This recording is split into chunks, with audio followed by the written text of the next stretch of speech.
Good morning, my name is Juan José Pulido from the University of Extremadura, and in these project results we are going to see the topic about group dynamics and leadership development in athletes and coaches.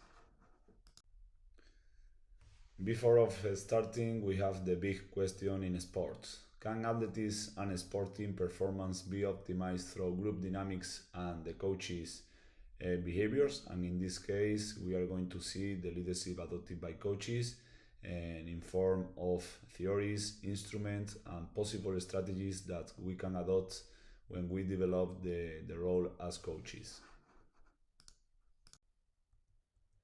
For that, we will follow the following model in which we can see a series of antecedents from coaches and also from athletes that can affect group processes in variables such as group cohesion, team conflict, collective efficacy, team resilience, and in turn, in consequence like teamwork, communication, cooperation, coordination, or shared knowledge.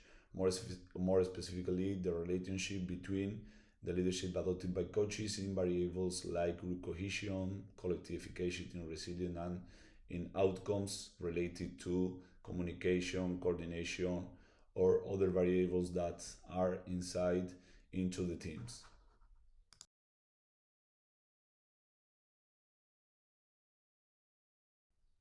We have in this slide two famous football coaches, and in this case, we want that you reflect about the possible behaviors that they can adopt when they develop their role with their teams. And another question, can coaches' behavior with athletes and the way they lead bring us closer to sport performance? We are going to see the two videos, and please, you should reflect about these behaviors.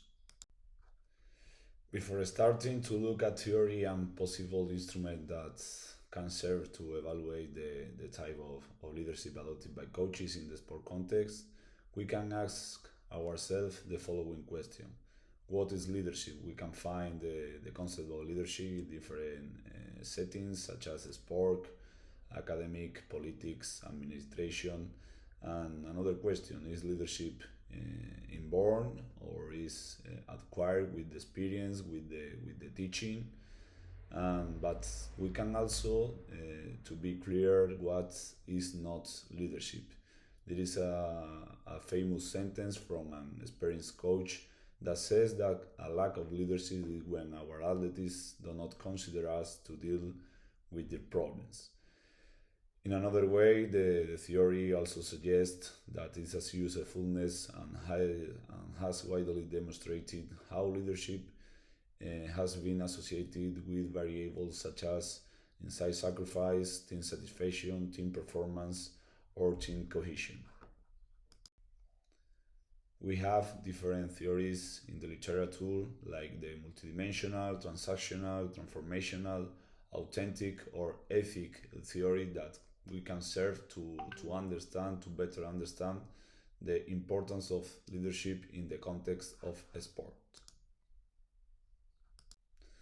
In a general overview, in any leadership theory, we will find behaviors adopted based on a situation, based on the characteristics of the players, and also based on the philosophy or the personality of coaches.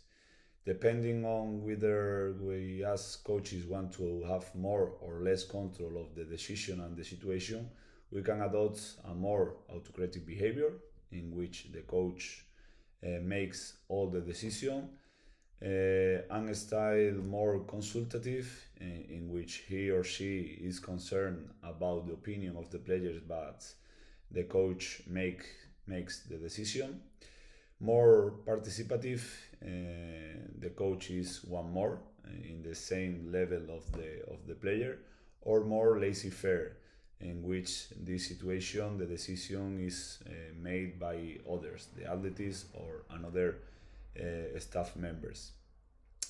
When we use more autocratic or consultative styles, the coaches has a vision more related to the task, and when the coaches use a style more related to a participative or laissez-faire style, the coaches are more oriented to the social. The first theory is the mediational leadership model developed by Smith and colleagues. And in this model, we can consider that we have into the team different players with different motives, with different objectives, with different goals, with different aspiration, intention, and the form in which they perceive the norms, their roles, and also obviously the sex of the players. And we have two variables that can be cognitive variables, such as the age of the players, the sex, the motivation and aspiration, and we have to consider these cognitive variables to adopt a specific behavior. And also we have another type of variables that can be situational variable. For example, the moment of decision, the trajectory of the club, the level of the competition is not the same a national team, a regional team, a professional team, amateur team, the performance of the team. So these variables can affect to the form in which coaches can adopt their behavior. And the form in which coaches can adopt this behavior will suppose an evaluation and a reaction that will be different in each one of the players. And this evaluation and this reaction in turn affect to the form in which the coach can adopt their behaviors. The second theory is the multidimensional leadership model developed by Chelladurai. In this model, we have the three components too: coaches, players, and situation. We have five forms or styles in which we can adopt our behavior: trainer and instruction, autocratic, democratic, social support, or positive feedback. And in this model, we have the leader behavior. This behavior can be the required behavior in a specific situation, the actual behavior adopted by coaches, and the preferred behavior by athletes. But this behavior can be influenced by a series of antecedents. That these antecedents can be situational. We have seen in the previous slide that these situational characteristics are related to the moment of decision, the performance, the trajectory of the club, the philosophy of the club, and also by another characteristics that are related to the personality of the coach, the philosophy of the coach in the form in he or she see the sport, and also by the member characteristics, the personality of each of one of athletes. This can affect to the form in which coaches can use a type of leadership, and in the form in which the leader behavior and antecedent are related, or the required behavior, actual behavior, and preferred behavior by athletes are related, can suppose more team performance or less team performance, more satisfaction or less satisfaction with the team, and in turn the team efficacy. In the third theory, we have the transactional leadership model. In this theory, the leaders offers to the players something that they want in exchange for something that the leaders want. And we have two types of transaction. We have low order transaction, for example, tangible exchange, such as economic or material aspect. If we win this match, you have 2 days off, for example, and high order transaction, such as intangible aspects, such as a human, emotional, or relational resort. If we have a player that he shown or she shown a good performance, we can recognize in front of the rest of the players, for example. The following theory is the transformational leadership theory developed by Abolio and Bass. And in this theory, we have three possibilities to adopt our role as coaches. In the first one, the transformational leadership style, in which coaches can demonstrate confidence to the athletes to achieve the proposal of the teams. Also, in this type of leadership, the coach is treated to the players in a individualistic form. Also, the coaches seek different perspectives to solve the problems according to the player's personality. Also, in the final points, the coach can emphasize respect for others and teamwork. In the second style, we can find a transactional leadership style in which coach adopt more authority style. They pay a direct attention to failures when performing tasks. They only support when tasks and activities are done in the form that the coach wants. And also, coaching highlights only players who correctly complete or develop the task. In the final one, in the third type, we can find the passive leadership style in which the coach do not adopt any leadership style. He waits that the conflict to resolve themselves and they do not anything. And also coaches about make decision and does not act when the situation is required. In this theory, we have a transformational dimension in the four components. In the first one, we have an intellectual stimulation, and we can adopt strategies to improve the innovation, the creativity, the goals, the challenge with our athletes. In the second one, we can use strategies more related to individualist consideration in the mentorship to develop our empathy like a coaches, the purpose, the strengths, and the skill of our athletes.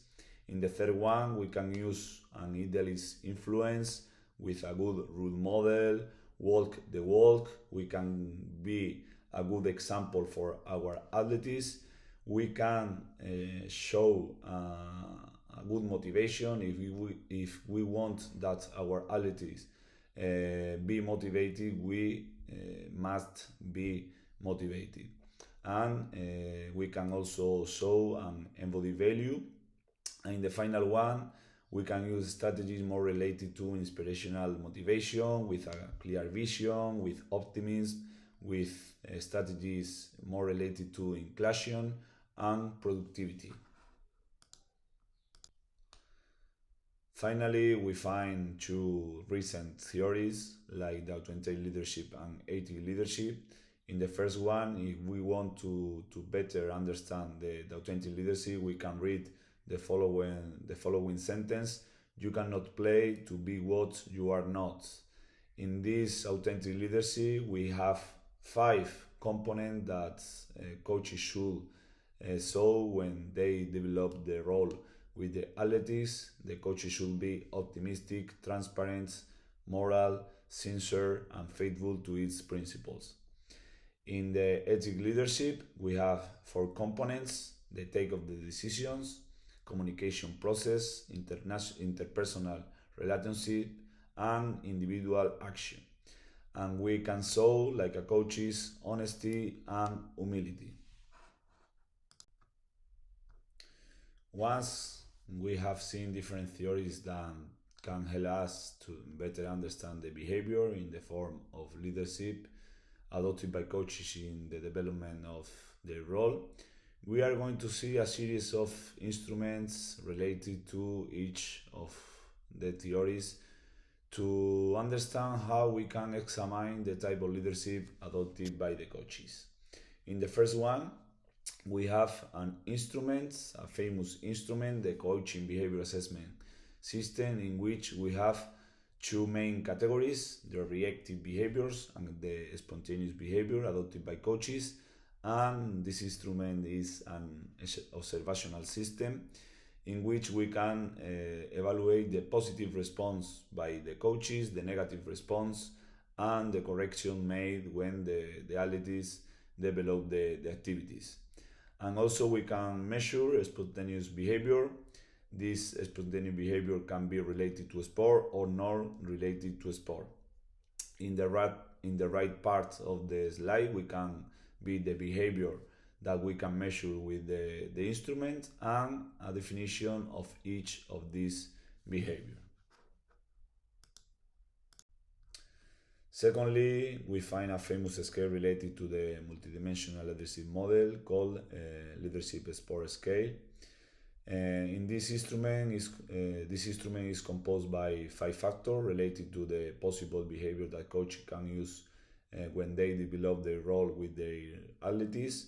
And in the right part of the slide, we can read some items related to each one of the behavior.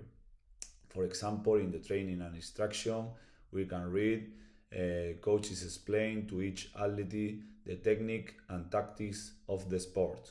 Or, for example, in the democratic behavior, we can read in the first one, ask for opinions of the athletes on a strategy for specific events or games.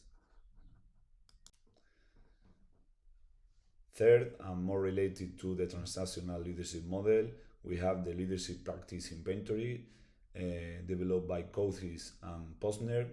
This scale is composed by 30 items and 5 sub-scales. And we have 6 items per scale, and the possibility of response ranges in a 10-point Likert scale. We can use this instrument from the point of view of self, like a coaches, or in a observer version. To measure the transformational leadership style adopted by coaches, we have the multi-factor leadership questionnaire developed by Bass and Abolio. This scale has a total of 9 factors, and we can see in the right of the slide example of these items that compose the 9 variables. For example, we can see the 21 items and the possibility of response that range from the 0, not at all, to 4, frequently, if not always.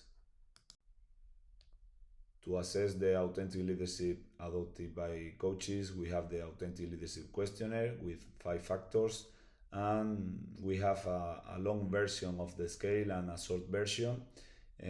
We can see in this slide the full version, the full scale with 15 items and the different items from each one of the variables. Finally, to evaluate the ethical leadership, we have the ethical leadership scale developed by Brown and colleagues, and this scale was adapted to sport by Constant and Coles. This scale is composed by 10 items. For example, an example of items: coaches listen to what employees have to say. This scale is a recent scale and is more useful to examine the ethical leadership adopted by coaches. In this part of the presentation, we are going to see studies related to each of the theories that have identified the leadership styles as an antecedent of different variables. Firstly, we see how some factors of the multidimensional leadership model have been positively associated with team variables such as satisfaction, performance, or also variables related to abilities like the commitment or the satisfaction, and finally with variables such as team cohesion or team efficacy.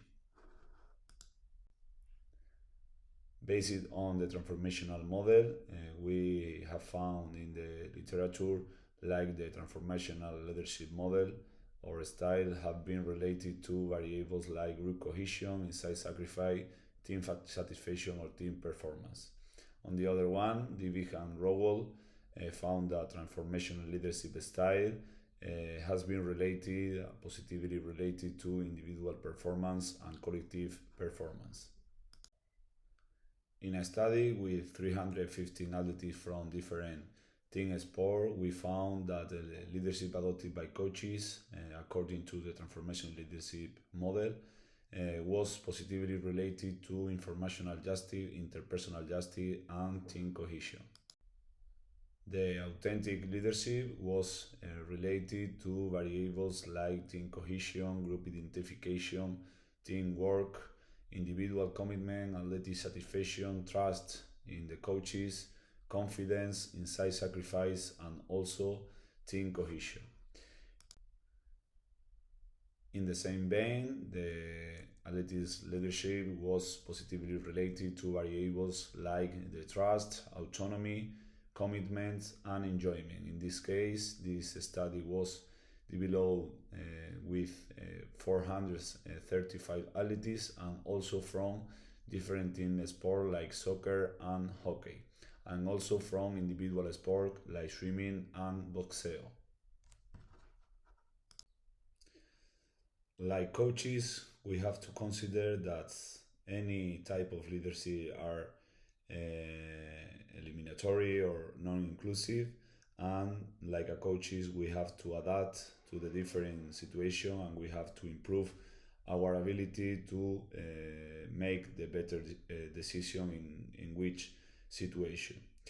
What will be the starting points? Maybe the coach personality.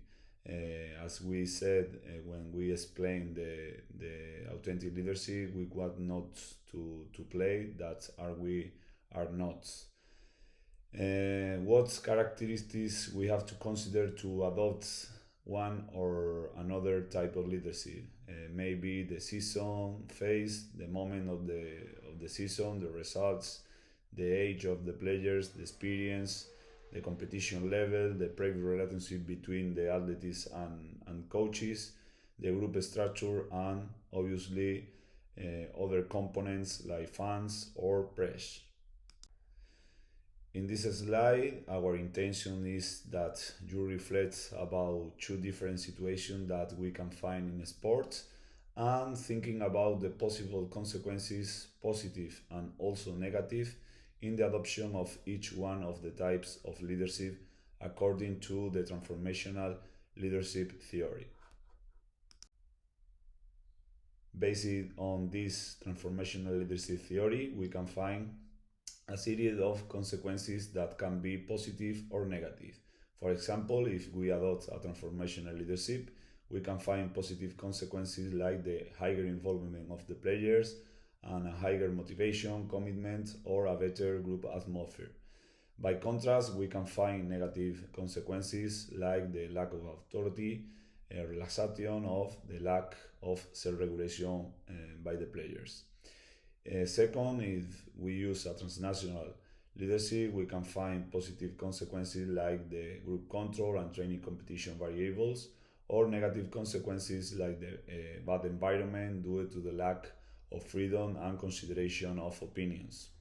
Finally, if we adopt a passive leadership, we can find positive consequences like the more responsibility in the players to adopt the decision in each situation. By contrast, negative consequences like the lack of control, apathy in the group, excessive relaxation, or some conflicts.